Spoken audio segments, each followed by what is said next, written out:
Я приветствую вас, дорогие друзья, уважаемые гости и подписчики моего канала. Всем большое спасибо, что следите за новыми выпусками. Приветствуем философа, украинского философа Андрея Баумейстера в эфире. Андрей, приветствую вас. Здравствуйте, Александр. Начать, Андрей Олегович, наш разговор я предлагаю с уроков Женевы. Какие основные, на ваш взгляд, какое понимание происходящего привнесла вот эта сессия из переговоров? Сначала один день, потом второй день, потом интересная информация, что Мединский вернулся, и еще там 1,5 часа говорил. Одни говорили, что с Будановым, другие с Арахами и Умеровым, ну, в общем, не называя Буданова. Ведь это все происходит на фоне очень интересных сообщений, что украинская делегация расколота.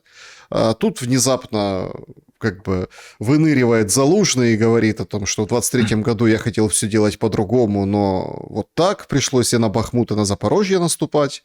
Все сразу сочли это какой-то политической игрой. Потом Вован и Лексус пранкеры звонят Усику, тут говорит, если там небо позовет меня и Богу будет угодно, я готов положить свою жизнь ради государства. Короче, началось, кажется. Ну, как это повлияет непосредственно на переговорный процесс? А может, это часть переговорного процесса? Вы хорошо изложили хронологию, мне нечего добавить, к сожалению. Потому что я воспринимаю переговоры, естественно, я читаю материалы, слежу внимательно, как какой-то параллельный процесс. И нужно для меня, я для себя сформулировал несколько принципов информационной гигиены. Я не могу гадать. Я вижу, что переговоры в таком стиле могут длиться годами. Можно годами обсуждать, кто зачем что-то сказал, появился, высказал и так далее.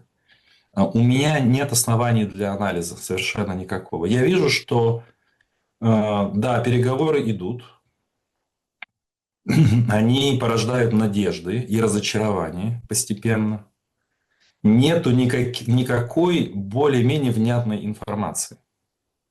Давайте спросим себя, что мы обсуждаем. Вот ваш ряд хронологический, вот что у нас есть?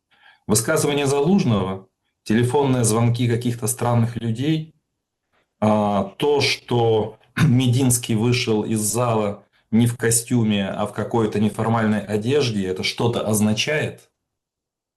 О том, что ряд журналистов сказал, что в группе переговорщиков есть разные группы с разными взглядами, там, условно говоря, Умеров одной партии, Буданов другой партии.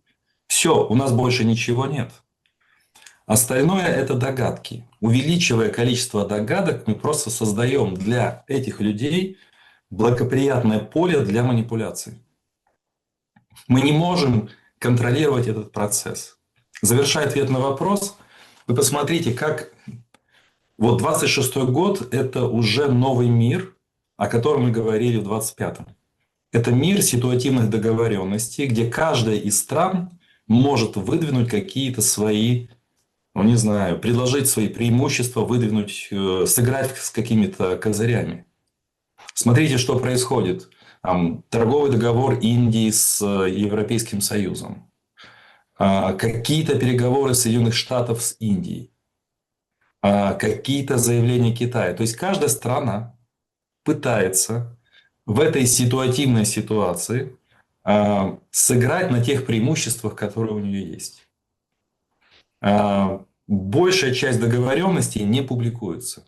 То есть это такой мир серой зоны, где аналитики даже не совсем понимают, к чему приведет договор Европейского Союза с Индией, какую сейчас роль играет Китай в ситуации переговоров, например, Украины, Соединенных Штатов и России.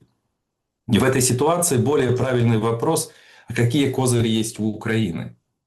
И в какой из любых ситуаций, из любых возможных миров Украина может предъявить 3-4 сильных позиции, которые обеспечат ей какие-то шансы в ближайшие полгода, в ближайший год. Вот я не вижу пока этих позиций. То есть я, точнее говоря, я вижу несколько пунктов, которые могут быть привлекательны для партнеров, назовем это так. Первый пункт – это работорговля. Потому что Киевская Русь начиналась с работорговли. Собственно, это был крупный работорговый путь. А сейчас она немножко завуалирована, мы торгуем людьми. Россия тоже может предложить работорговлю. Потому что там здоровые мужчины готовы воевать за деньги. Это первое. То есть, это то, что я читаю между строк. А в строках, конечно, написано, что это не работорговля, а мы можем предложить нашим партнерам защиту. У нас сильная армия. Вот у нас есть люди, которые будут готовы защищать Европу. И второй пункт это откаты. Я просто называю так жесткими словами. Работорговля раз, откаты два. Откаты – это значит под видом операции возрождения, процветания предлагать определенным компаниям и партнерам участвовать в чем-то, чем четко мы не представляем, что это может быть, чтобы иметь какие-то свои интересы. Это могут быть европейские компании, это могут быть американские компании, это могут быть, может быть, турецкие, может быть, какие-то другие компании, азиатские. Но мы можем предложить долю в откатах. Но и работорговля, и откаты, условно говоря, эти два слова, не дают государству Украины и людям, которые хотят жить в открытом творческом пространстве, в политическом, в интеллектуальном, в культурном, в каком угодно, не дают шансов пока. Или, завершаю, Украине нужно будет искать новое геополитическое место, а это очень трудно и больно дается. Что ни сильной армией, ни откатами, чем-то другим. Статус нейтральной страны, нейтрального государства, которое будет заново себя искать. Это как бы такой выход из ситуации. Это вышла несколько месяцев назад книга «Диалог» Данани и Эриха Вада. Эрих Вад – это был крупный, такой высокопоставленный офицер Бундесвера. И они говорили о войне и мире. И вот там есть глава об Украине, где они как раз обсуждают Украину как потенциально нейтральную страну, которая также ищет свои ориентиры. Вот я бы так это описал, потому что по-другому мы можем долго обсуждать вот эти детали. Собственно, это важный вид журналистики. И следя за тем, что вы делаете, Александр, я вижу, что вы делаете вот такую важную работу. Не удивляйтесь, я со стороны философа пишу, такая дескрипция деталей. Поскольку у нас большие полотна трудно увидеть, вы берете и отслеживаете те или иные события, факты, новости и пытаетесь выстраивать из них мозаику, интерпретируя их. Это трудоемкий процесс, который требует постоянной погруженности в этот материал. Ну, например, для меня обратная сторона этого материала, как философа, если, например, я буду глубоко погружаться в это многообразие фактов, мой мозг перестанет функционировать на другом уровне. Потому что я читаю лекции и занимаюсь анализом в другой сфере. Вот то, что мы с вами сейчас делаем, это попытка как бы соединить возможности анализа того, что есть. Но мне очень сложно. Потому что, когда я читаю эти новости, трудно назвать мое состояние отстраненно-аналитическим. Мне кажется, над нами издеваются. Мне кажется, что это какой-то чудовищный психологический эксперимент, когда, например, я гражданин Украины, когда мне, гражданин Украины, говорят, принимай, вот это все ты должен принимать. У тебя есть два варианта. Или вот бежать, следить за этим всем и принимать эти правила игры, или делать вид, что тебя нет. Смотрите, вы когда говорите о том, что мир меняется, и рассуждаете о геополитическом месте Украины, важно отметить, что этих мест не так много. Нет. Нам очень показала вот это, давайте назовем это словом эра, да, Оно ровно как и, собственно, буквальное, так и такое философское, метафорическое. Нам вот этот период демонстрирует, что мир-то очень маленький. И, собственно, Украине, а куда деваться? Европа, так она уже не та. Там Орбан растит живот, понимаете? Мгм. Европа какая? Да? Вот тот же Усик, которого я вспомнил, он думал, что он говорит с Навродским. То есть вот в принципе, да, и у него ничего, в общем-то, не щелкнуло, он действительно думает, что вот так может с ним Навродский общаться. Европа, где по Мумбаи бегает Макрон, да, и просит, что а давайте, Индия, поддержите прекращение огня, намекая, что молчаливое согласие или там молчаливое несогласие может быть выдано за что-то иное. Вот смотрите, геополитический игрок Индия на стороне Макрона. То есть Украине некуда приткнуться. Есть отдельная категория людей, которая говорит о том, что постойте, ну, у нас же там славянская цивилизация, там народы, да, воевали между собой еще очень давно. Даже тут же Мединский шутил, там, отвечая на вопрос по поводу лекций об истории. Говорит, ну, мы остановились на Киевской Руси, да? Мгм. Остановились на Киевской Руси. Подыграл, да, вот То этим есть всем. Мгм. получается, что как бы или туда, или сюда. И третьего пути как раз-таки Украине и не остается. И проистекает это ровно из-за нового понимания в этом новом мире, да, истории. Когда глава государства, я просто, смотрите, я считаю себя образованным человеком. Университетское образование, то есть все как положено, все прослушаны лекции, зачеты в зачетке поставлены.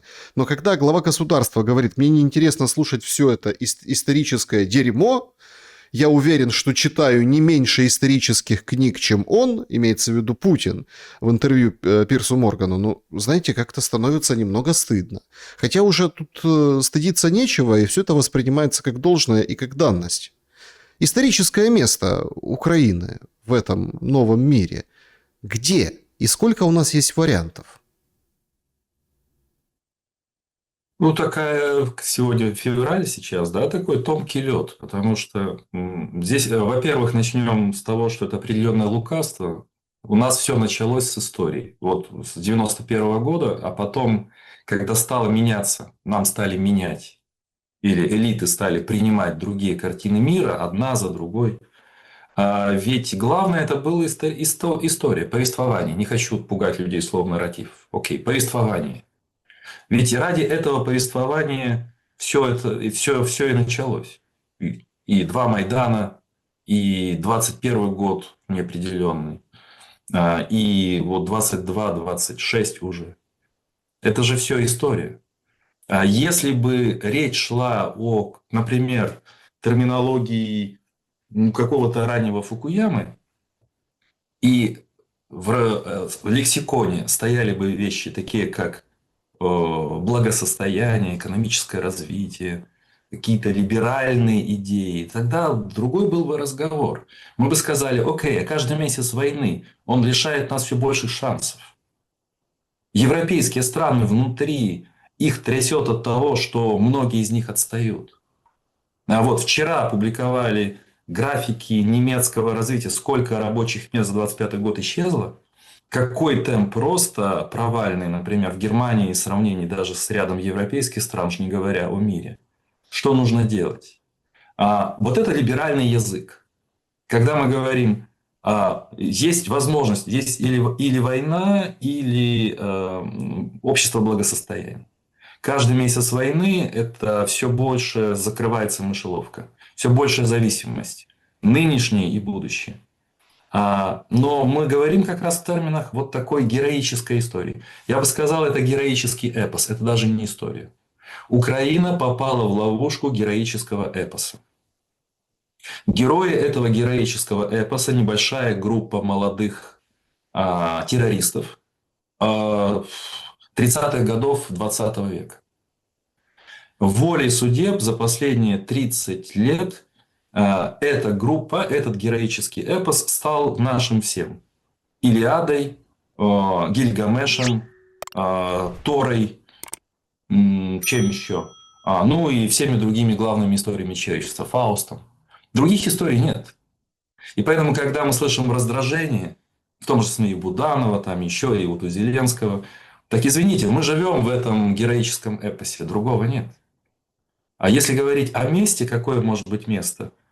Ну, вы знаете, это уже говоря постфактум, чтобы создавать новое место для себя, нужно очень много времени.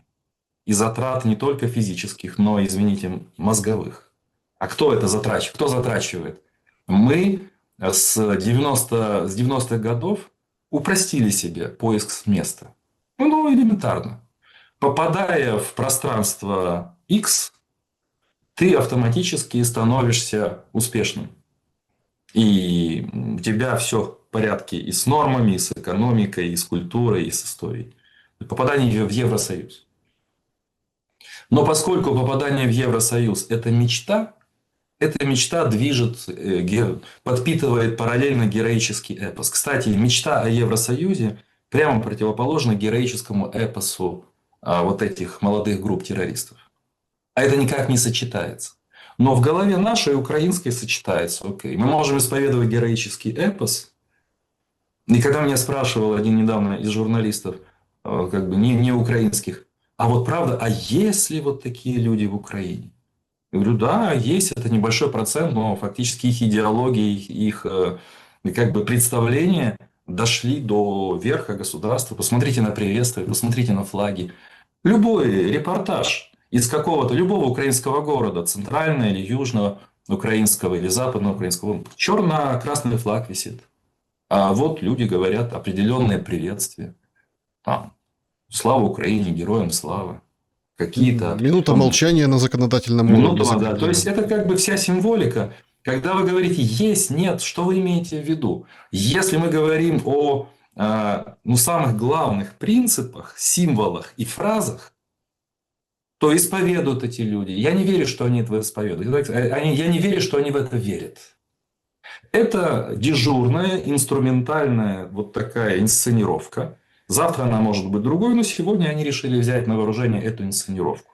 Вот этого героического эпоса молодых людей, которые не имели целей, которые хотели просто запугивать. Тогда. Опять же, надеясь на какое-то свое райское государство, в котором будут все свои. Назовем это так мягко. В котором не будет чужих. А почему их там не будет? Мы сделаем так, что их не будет. Им тут будет невыносимо. Читаем мы, не знаю, каких-то идеологов вот этой группы людей.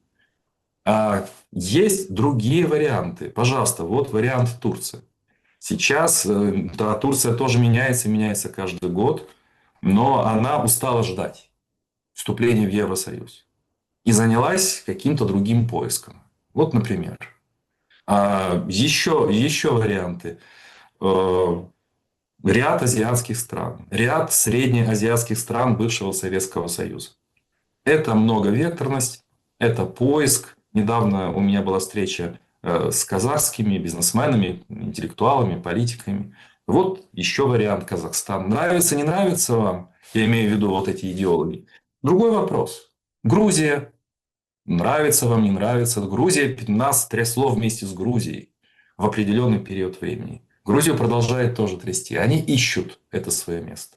Торгуются за него. У них внутри какие-то процессы. Но я просто показываю, что есть варианты. Вот Казахстан, вот Узбекистан, вот Грузия. Вот Азербайджан, который тоже не нашел еще своего места. Он пытается его найти и тоже его бросает из стороны в сторону. Но, по крайней мере, есть поиск. Мы, на самом деле, ничего не ищем. Этот героический эпос нас закрыл. Да, если Украина станет членом Европейского Союза, мы же говорим о самой такой план не A, не B, не C, а какой-то D. Это, кстати, тоже стало разменной монетой, когда, говоря о гарантиях, нужно выбрать гарантии самые невероятные.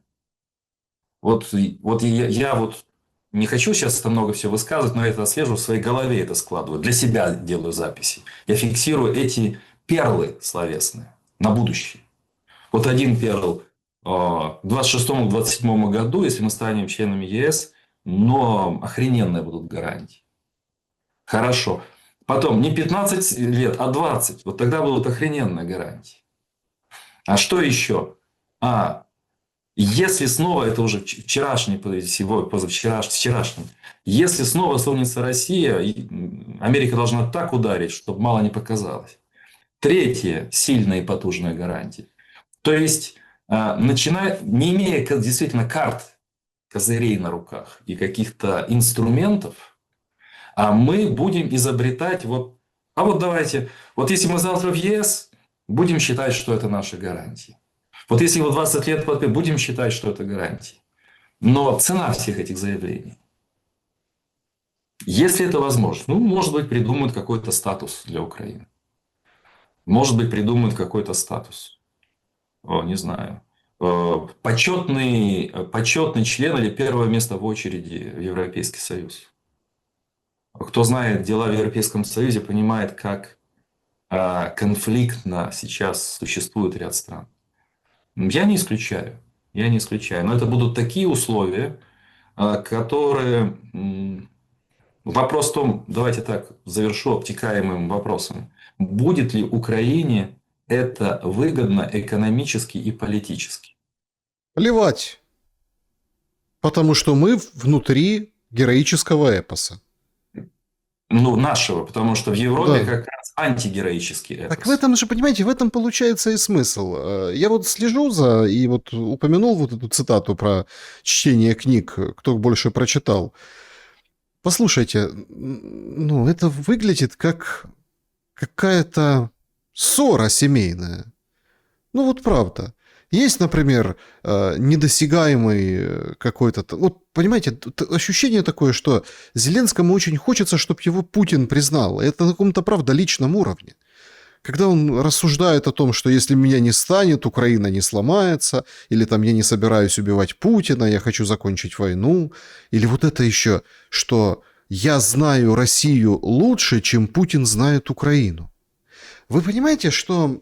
Да, действительно. Человек так много работал в России и с Россией. Прекрасно, да. Все и бизнес, и отношения, связи. Почему? Эта фраза, я понимаю, что Путин в Украине мало работал, бизнеса у него не было, и связей с бизнес-сообществом в Украине небольшие. Разве что это. Принимаем. Понимаете, и кажется, что многие же высказывают мнение, вы о работорговле высказались, а многие мнения высказывают, что мы в заложниках. В заложниках, причем каких-то комплексов. Дикая какая-то зависть Лукашенко. Да? Причем как все хорошо начиналось. А заканчивается сейчас, видите, санкции против Лукашенко. Ни с того, ни с сего, здравствуйте. А он там антенны ставит, дроны перенаправляет, а он такой, он сякой. И санкции вводит. То есть выторговывание признания от Путина. Чего стоит новость и заявление это о том, что я дал распоряжение подготовить встречу с Путиным. Это мы заходим, по-моему, на 3-й или 4-й круг. Четкий сигнал был. Да, встреча возможна в Москве, или в Минске. То есть мы в заложниках каких-то отношений. Я понимаю, что на уровне, но ведь это пересекается, уровень глобальный, да, таких места Украины. Но кажется, что я не просто так забросил эту удочку, что мир маленький. Мир настолько маленький, что общество, народы, судьбы многих людей, большого количества людей, находятся в руках или, не знаю, в общем, прячутся за какими-то эмоциями элементарных комплексов, отношений, черт характера, и попросту идиотизма где-то в заявлениях. Ведь это же классно характеризует мир. И если мы берем эту рамку, да, то я подтверждение своих слов нахожу и выше, в контексте Дональда Трампа. Как ему захотелось, так он себя и ведет. Хочет он Гренландию, навел шухеру, поставили на паузу. Следующий накат будет, когда все сейчас считают, с Ираном. То есть это исключительно на каком-то личнике. И этот получается мир, которые нам говорили о том, что демократия, ценности, что там ты человек, ты имеешь значение, скатился сам по себе в элементарную, ну, абсолютизм элементарный, абсолютную монархию, потому что президент – это как бы монарх, понимаете? И даже хуже. Ну, я бы так сказал, я вот интересное ваше рассуждение откомментирую в двух местах. Я фиксировал рассуждение. Первое даже в трех. Первое по поводу стремления признания со стороны Путина. Я здесь не соглашусь, потому что образ так демонизирован в украинских как бы кругах, что желание 2-3 человек ничего не решает. Это уже как из этого не выйти. По поводу абсолютизма.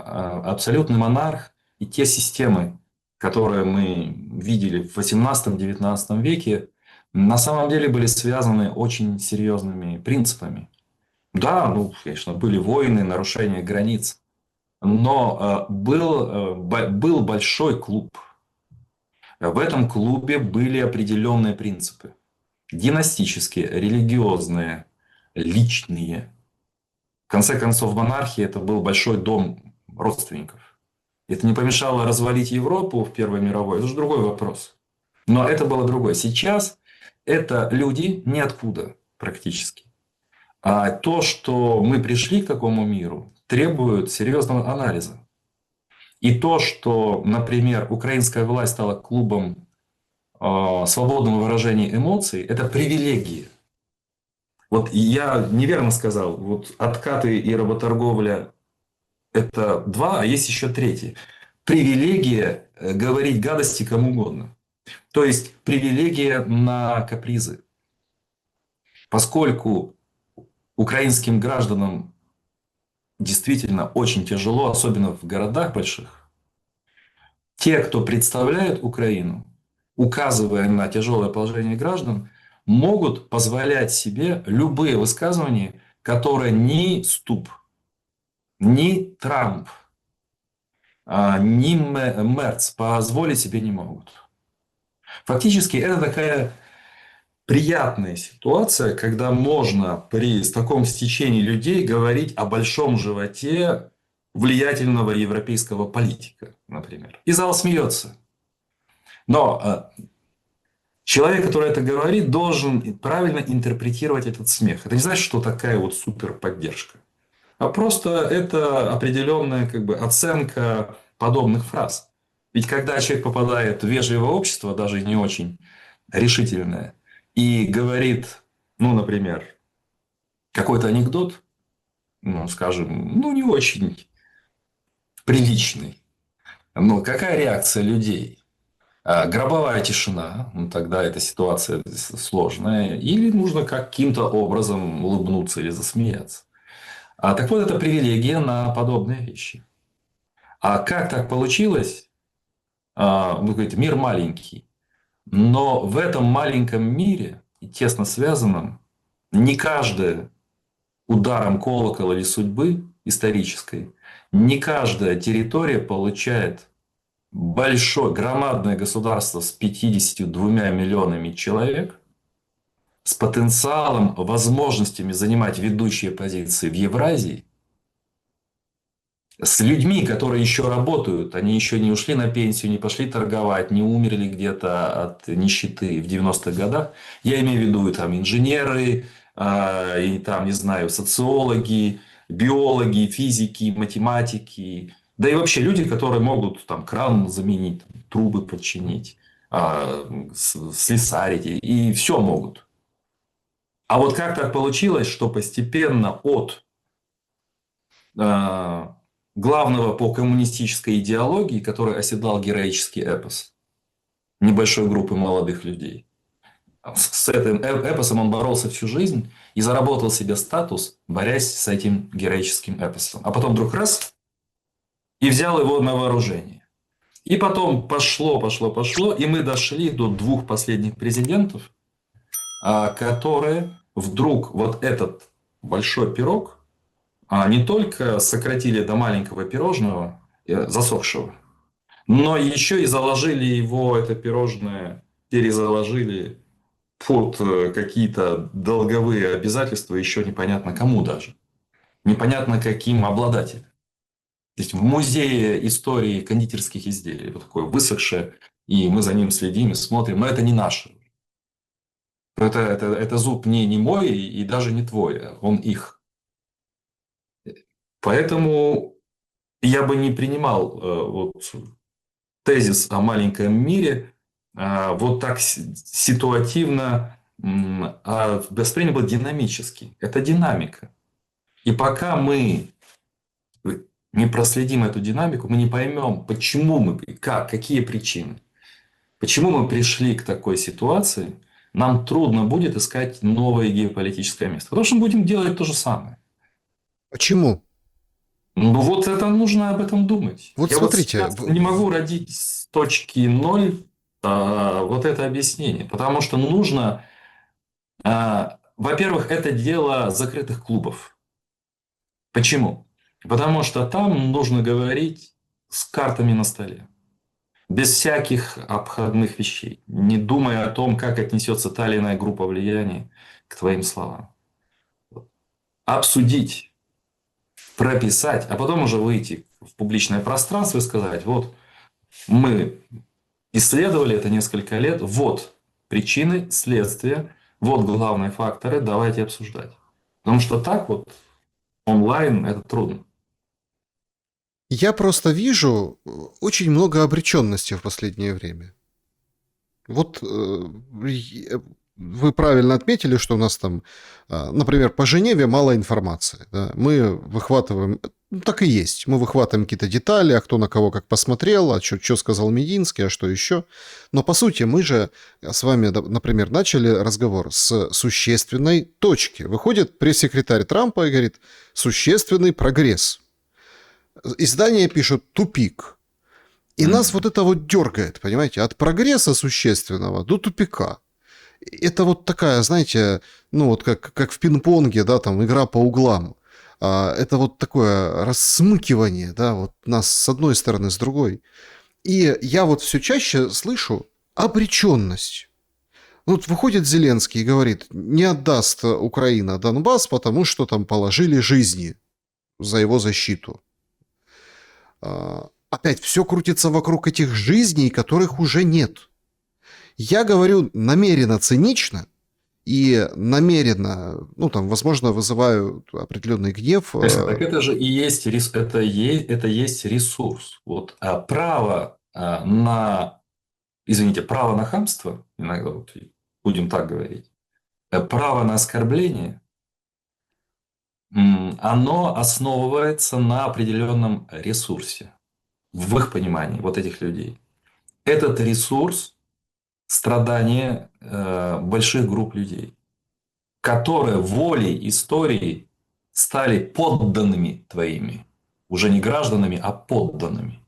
И когда я говорил о начале Киевской Руси, о работорговле, ситуация очень похожа. Ездит дружина, норман каких-то там, варяги их тут называли, и набирает товар. А потом по Днепру свозит вниз. И по вот этим пунктам находятся арабские еще купцы, которые о Киеве первое упоминание это еврейская надпись и арабская надпись. Потому что там была купеческая община и торговая община арабов, которые как бы были административным, как это сейчас мы называем, наблюдательным советом. Арабские работорговцы входили в наблюдательные советы. Да, вот так.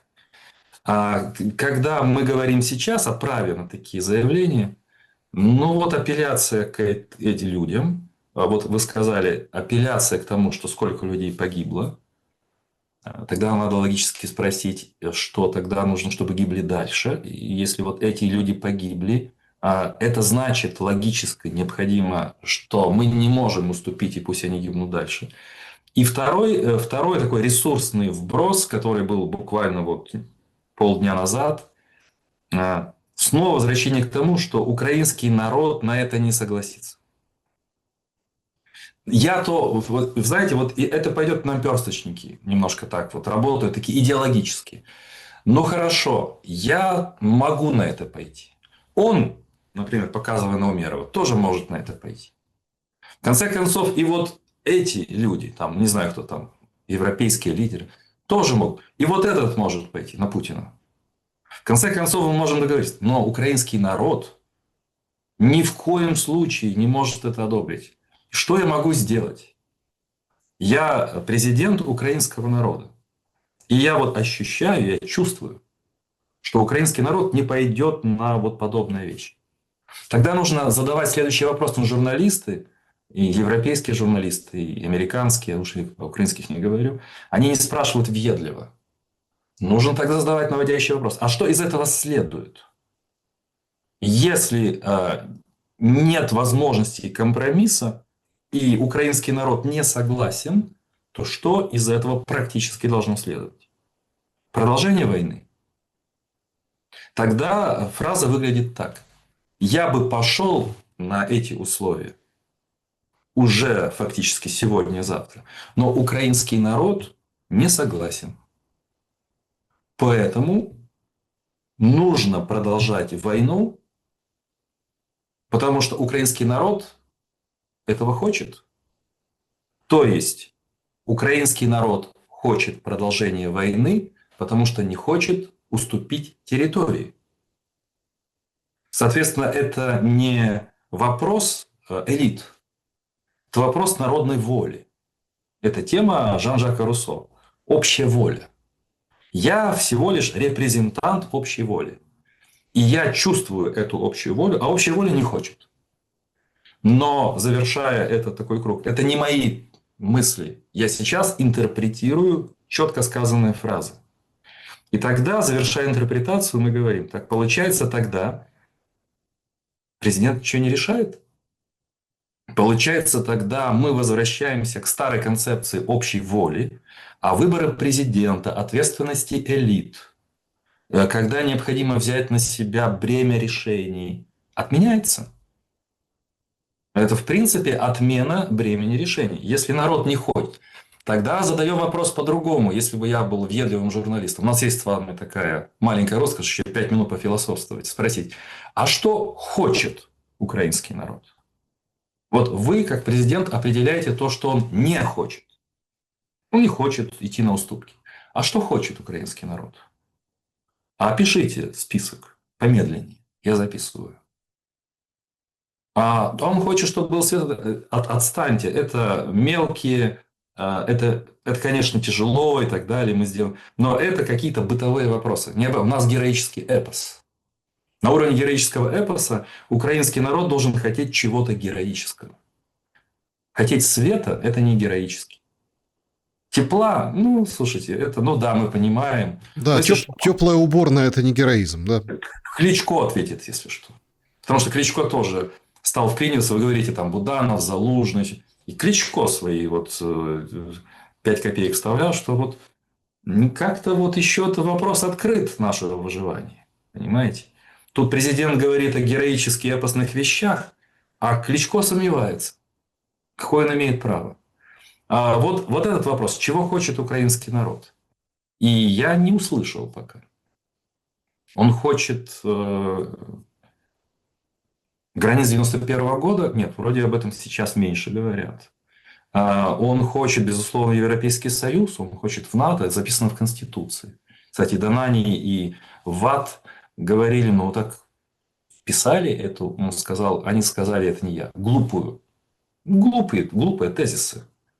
Это была глупость. Ну, вписали. Что теперь делать? Ну, нужно проводить очень сложные юридические тогда эти процедуры, чтобы из Конституции забрать эти требования.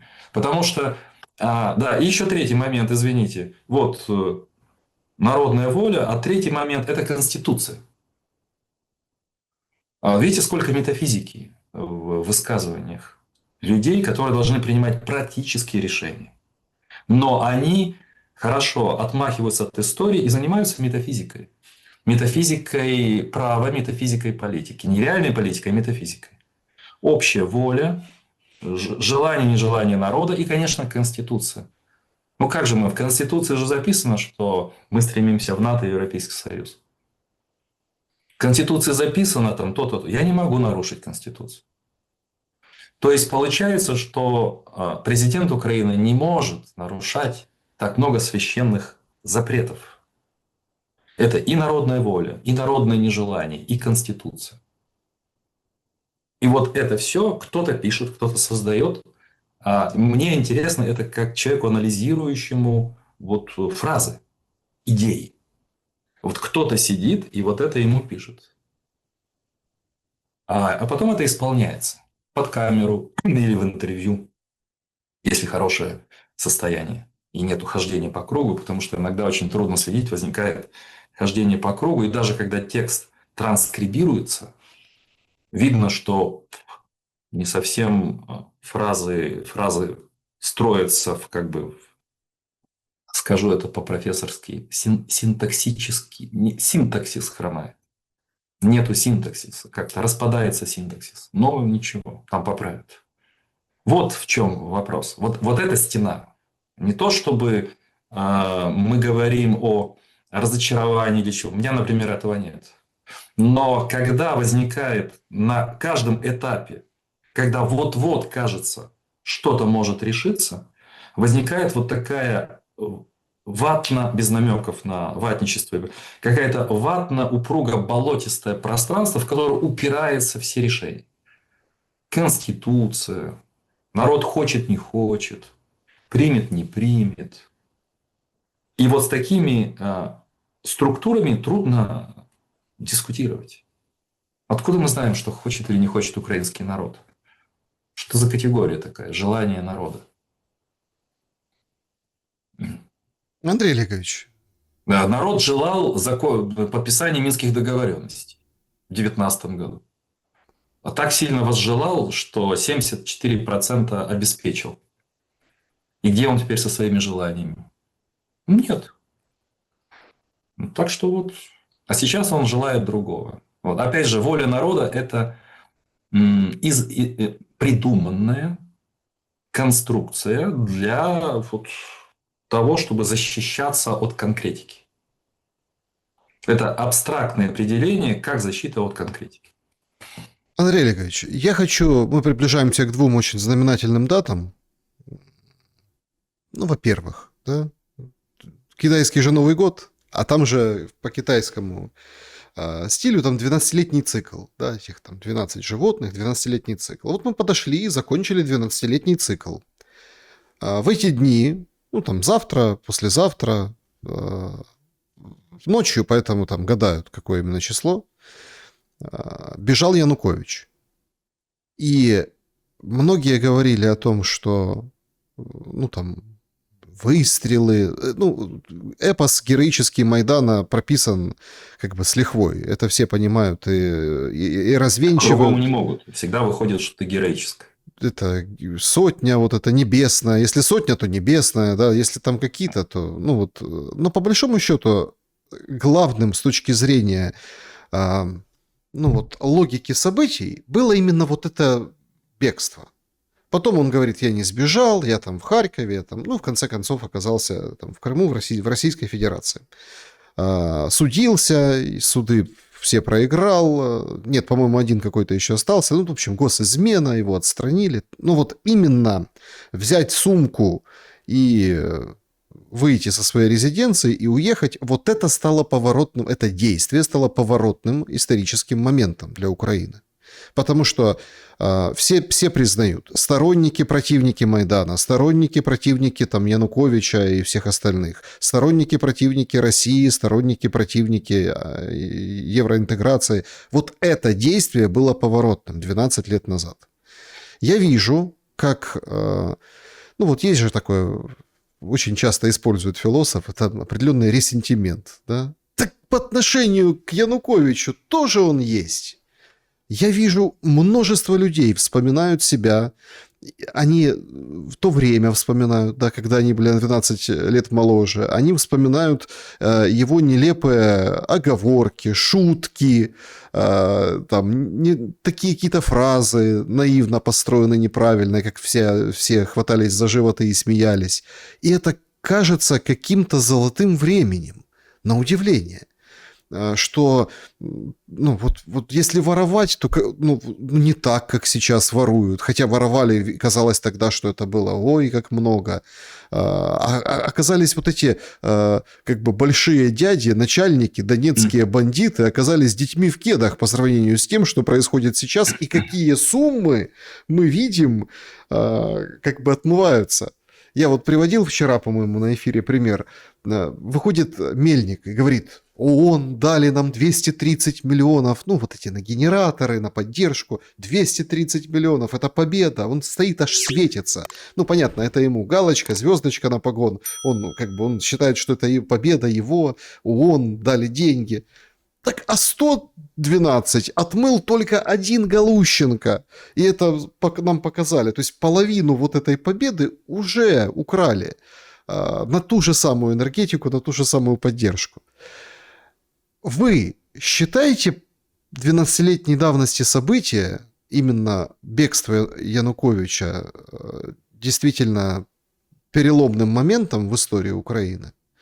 И, ну, многие сейчас, понятно, наивно, мечтательно, да, там говорят: а вот бы вернулся Янукович, понимая, что они просто хотели бы вернуться на 12 лет назад. Как вы относитесь к вот этому ресентименту? Да, вначале по поводу Галущенко и Мельников, есть еще одна крылатая фраза. Мы выстраиваем антикоррупционную инфраструктуру. Чтобы так выражаться, нужно обладать всеми глубинами и нюансами языка. А что касается Януковича, скажу со своего субъективного опыта, у меня нет ностальгии, потому что в то время как все создавали, многие, не все, а меньшинство, но активное меньшинство создавало свои капиталы, и пользовалась вот этим вот серой зоной вседозволенности и одновременно контроля.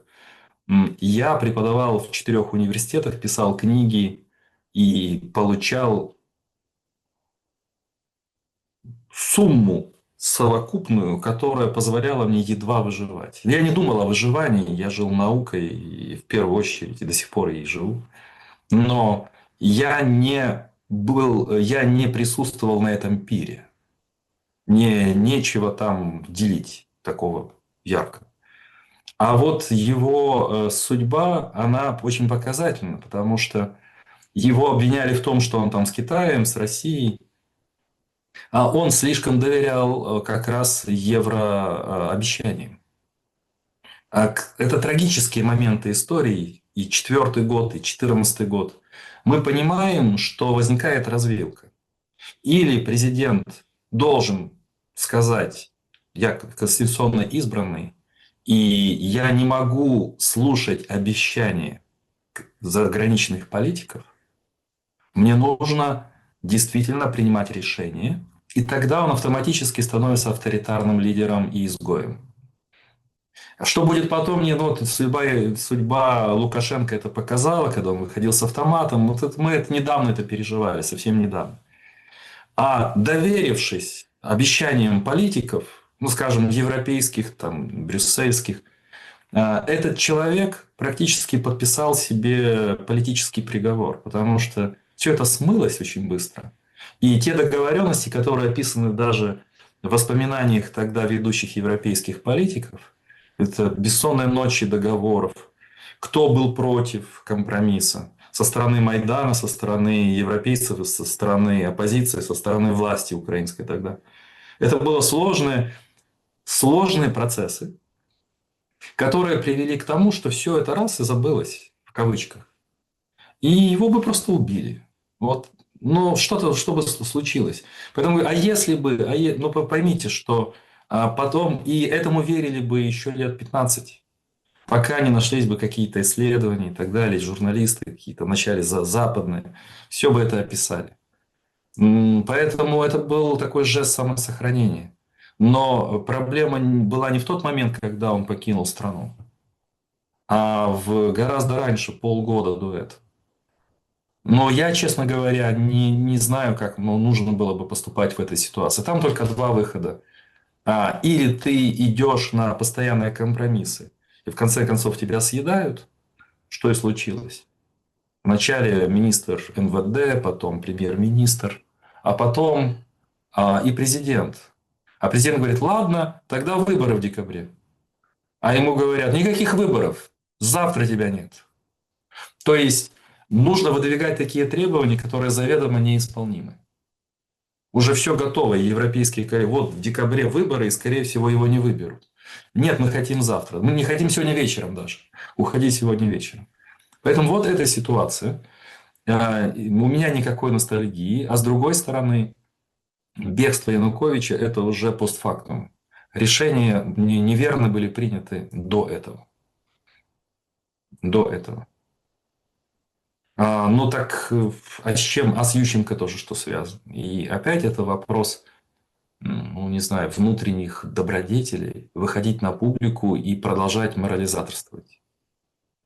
Заметьте, что значительная часть украинских президентов, единственная советская коммунистическая выучка Кравчука создавала, давайте сейчас в завершении просто вот проанализируем, как долго медийный персонаж держится, не раздражая большую часть своих граждан. Вот Кравчук не раздражал вот этими своими рассуждениями. В это время страна разворовывалась. Время Кравчука – это время скачка. Просто вот разворот. Ну вот он после этого, мне кажется, мои субъективные ощущения, больше полугода уже невозможно было терпеть все эти морализаторства Ющенко, все эти героические заклинания Порошенко. Это все воспринималось как отвратительный, провинциальный, низкопробный театр, где своей пастве внушались какие-то вещи, и паства говорила, о, это... А большая часть людей ну, просто не могло это воспринимать. То же самое произошло с Зеленским еще до 2022 года. И это тоже европейские партнеры, не совсем...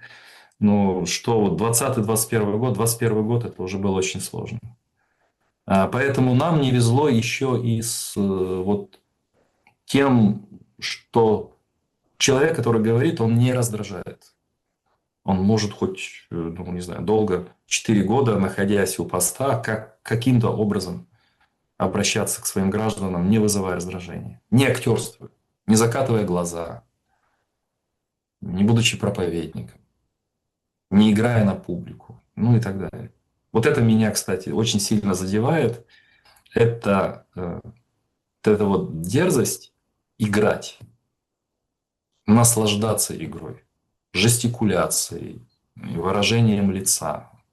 Это, кстати, было и у Порошенко. Андрей Олегович, Паства делает фотографии, размещает вот там тот же... всегда это нужно... Вот мы говорим героический эпос, и выражение лица должно быть героическим. ну, как вот этого спортсмена со шлемом. Шлемоносец, да, вот тоже. Шлемоносец, он героическое лицо. Все должны быть... А вот как вот раньше, когда с бизнесменами фотографируешься, там, когда лекции читал, вот это вот. И лицо такое. Но Ну, что да. делать? Если нету отторжения у продвинутой цивилизации, должно быть отторжение к этому. Если незрелое общество, ну, мы этим наслаждаемся, в кавычках. Ну, тут, знаете, можно два лица сравнить. Лицо одного спортсмена, ну, вот этого Гераскевича со шлемом, и лицо другого спортсмена, Да. который защищал соседа и, в общем, подрался с ТЦКшниками, отбивал соседа от ТЦКшников, его там прям 5 лет ему шьют и так далее. Футболисты выгнали с команды. Ну, представляете? Два просто лица. Ну, здесь можно посмотреть, как ведет себя, видите, опять же, когда говорят, ну, так слушайте, ну, есть 3 ключевые слова, это достоинство, свобода, демократия. Быстро, буквально не прошло несколько часов, руководство тут же пишет нужное заявление и публично размещает. Если вы считаете это достоинством, ну, тогда мне нечего сказать. Я не к вам обращаюсь. Я обращаюсь к той группе в несколько миллионов человек, которая по-прежнему считает, что у нас речь идет о свободе, демократии и достоинстве. Безусловно. Бояться – это страх. Вы понимаете, что главный ключевой инстинкт – это страх. Причем страх, направленный не только на внешнюю агрессию, что может попасть дрон или ракета, потому что это страх определенных актов действия, а внутренний страх. Внутренний страх, он долгий, давящий, непроницаемый, как радиация. Его незаметно. Его трудно определить, трудно указать главные причины. И вот этот страх, он же ненависть, страх, переходящий в ненависть, это психологическая отдушина вот этого общего страха. Потому что ненависть канализируется и направляется на кого-то. Вот. Страх, ненависть, недоверие. Это ключевые, мне кажется, эмоциональные состояния. И это видно, это можно вот в ваших передачах «Шум», вы все время достаете много. Эти факты тысячи. В день, в неделю это сотни фактов. Когда языковая омбудсмен говорит, мы тут умираем от перегрузки, дайте нам еще сотрудников. О чем это говорит? Доносов больше. Понимаете? Есть много людей активных, которые неравнодушны к тому, как страна, язык врага все время функционирует. И для тех, кто это анализирует, это просто клондайк. Ты просто вообще ничего не делай, ты выходи на публику и включай микровидео или текстовые заявления. Даже уже комментировать не надо. Ну, нам так кажется с вами. Ну, сейчас люди таковы, что они, а что, нормально. Да. И вы знаете, я хотел бы с позиции «а чё нормально» поставить точку в сегодняшнем разговоре и а, опять, да, с долей циничности задать вопрос. Послушайте, раз не получилось, ну вот у Украины не получилось, я имею в виду государственное строительство в самом широком смысле этого слова. Я имею в виду вот это вот место, да, поиска, процессов, институций, которые там строятся, которые там набирают вес, которые там... Даже с учебником истории не получилось по-нормальному, да, потому что когда это вот в Союзе православных журналистов так удивлялись и говорят, елки-палки, отмечаем на государственном уровне день захвата большевиками Киево-Печерской лавры. Ну, они как бы типа музей, да, вот музей. Мы вернулись опять в Киево-Печерская лавра, это не святыня, а музей. И Да. когда? Вот в 30-х годах там, или да, вот когда, или раньше, когда вот это пришли большевики, там сделали уборные в алтарях и так далее. И так смотришь, так мы же вроде как памятники сносим, декоммунизируем все на свете, а сами вот это вот как бы туда же и запрыгиваем. Так вот, если у Украины не получилось, Андрей Олегович, так может и чего, и хорошо. Внешнее управление, подмандатно какой-то, бог весть какой структуре, то ли ООН, то ли Совет мира, по-разному сейчас трактуют, будет условный клуб акционеров, потому что фактически эти там, большие страны западные, кому продана Украина по частям оптом и в розницу, это будет такой клуб акционеров. Они выберут совет директоров, их мы будем величать там президентами, депутатами, премьерами, канцлерами. И вот так и будем как бы и править, и почему, и нормально будем жить. Почему это плохой для Украины вариант и абсолютно неприемлемый? Ну, во-первых, я думаю, что многие бы с радостью согласились. Это, кстати, было и в 2004, и в 2014 году. Да, да, да, это другой суверен, ну, смотря какой суверен. Это хороший суверен и так далее. Это первое. А второе, ну так оно и будет. Просто описывать это будут как эру восстановления, как вот эту операцию процветания, как демократизацию уже от молодой к зрелой демократии и так далее. Это будет. Но я бы чуть-чуть, вы говорите, Новый год, вот, китайский, восточный, чуть-чуть с пессимизма, не то чтобы в оптимизм, а просто в реализм. Вот если, например, у человека не удалась жизнь, он все равно живет. Если у какой-то системы не удалась жизнь, и тем более если, ну, мы не хотим признавать ошибки, мы считаем, что мы идем правильным путем.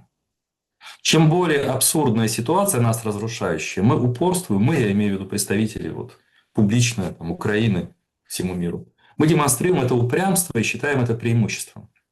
Нет, ты закрылся в своей клетке, законопатил все окна, занимаешься самоаутотренингом, тебе становится каждый день все хуже, но ты считаешь, что это здорово быть упрямым.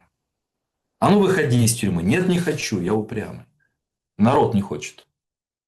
Народ, я бы вышел из тюрьмы, народ не хочет, понимаете? Поэтому так это все и будет. Просто, во-первых, не очень приятно осознавать, что могло бы быть по-другому. Но эту мысль хорошо балансирует другая мысль. А некому сделать по-другому. И если некому сделать по-другому, кто это сделает? Буданов, Залужный, Кличко. Усик. И я вот и Усик. Вот это об этом я не подумал. Вот давайте войдем в Новый год восточный с кодовым словом Усик. Что вот единственный политик появился, который внушает надежду. Но опять же, чем более вот такое вот отвязное предложение, тем более это значит, что суверенитет будет где-то в другом месте. Неважно, кто президент. В такой системе протекторат. Вот мне очень нравится слово. Это было такое после Первой мировой войны. Протекторат. Протектор. Лорд-протектор. Вот на этих словах магических. Протекторат, лорд-протектор. Но мое обращение к нашим зрителям все-таки понимать, что многое зависит от каждого из нас. И если мы не можем поменять страну, большую систему, мы можем менять что-то вокруг себя. Можем что-то создавать. И можем защищать созданное нами. Не знаю, там что. Маленькое предприятие, школу, общество людей, которым мы доверяем. Что-то можно анализировать, о чем-то можно говорить. Вот это единственное, что мы можем делать в ближайшие годы. То есть это такая теория малых дел, точек сопротивления, точек другого. Еще раз, Украина может быть другой. Сейчас она не может быть другой институционально на уровне политических элит. Она не может быть другой, некому. Но мы можем демонстрировать, что Украина может быть другой на каких-то проявлениях того, что в нашей власти. Определите, что в вашей власти, что в ваших силах. Ну и можете показывать, что Украина может быть другой. Напишите роман на русском языке, будучи украинским писателем. Или на украинском языке, но так, чтобы читал весь мир. Создайте фильм. Создайте школу. Выиграйте Олимпиаду. Выиграйте Олимпиаду. Помогайте мерзнущим, нищенствующим пенсионерам в Украине, кто рядом с вами, в доме, в подъезде, где угодно. На самом деле можно делать много. И не подписывайте мерзких писем, не поддерживайте человеконенавистнические идеи и не будьте ресурсом вот этого отвратительного, героического, разрушающего все человеческое эпоса. Под названием «330 лет мы воюем» с вечным врагом. И еще 1000 лет повоюем. Иначе нет тогда смысла существования. Вот не поддерживайте вот эти странные истории. Вот единственное, что я могу раз Новый год вы объявили. Это не я. Китайцы. Это мое послание на Новый год нашим гражданам. Это не я, это китайцы. И причем уже тысячи лет. Представители Китая. 1000 лет уже они так празднуют. Андрей Баумейстер был моим собеседником сегодня. Спасибо большое за время и мысли. Друзья, благодарю, что посмотрели это видео. Подпишитесь на Андрея Баумейстера. Ссылки на его соцсети в описании к этому видео. Не забудьте поставить лайк и проверить, подписаны или нет на этот канал. Всем добра и света. Увидимся.